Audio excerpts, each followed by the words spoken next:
ऐसे अधम अधम मनुष्य खला कृत जुग त्रेता नाही। द्वापर कछुक वृंद बहु होई कल जुग माय।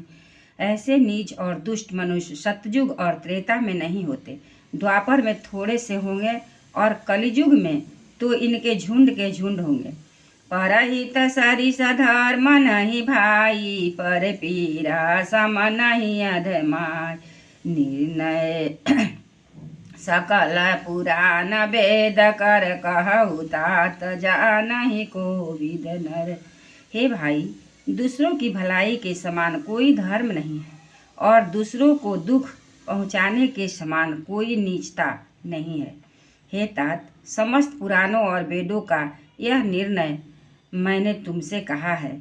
इस बात को पंडित लोग जानते हैं। न शरीर धरि जे पर पीरा, करहिं ते सकहि महाभव भीरा। करहि मोह बस नर अघनाना, स्वार्थ रत परलोक नसाना।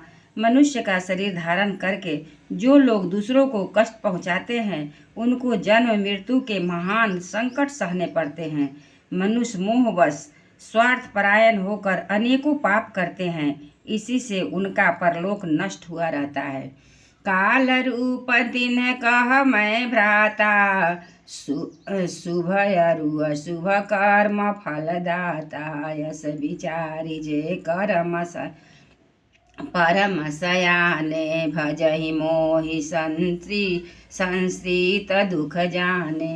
हे भाई, मैं उनके लिए काल रूप हूँ और उनके अच्छे और बुरे कर्मों का फल देने वाला हूँ। ऐसा विचार कर जो लोग परम चतुर हैं, वे संसार को दुख रूप जानकर मुझे ही भजते हैं। त्यागहि कर्म शुभाशुभदायक, भजहि मोहि नर नर मुनि नायक। संत असंत के गुण भावे, ते न परहि भव जिन लखी राखे। इसी के शुभ और अशुभ फल देने वाले कर्मों को त्याग कर देवता, मनुष्य और मुनियों के नायक मुझको भजते हैं। मैंने संतों और असंतों के गुण कहे। जिन लोगों ने इन गुणों को समझ रखा है, वे जन्म मरण के चक्कर में नहीं पड़ते।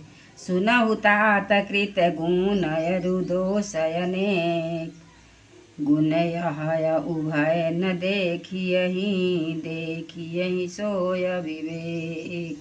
हे तात, सुनो, माया से रचे हुए ही अनेक गुण और दोष हैं, इन्हीं की वास्तविकता सत्ता नहीं।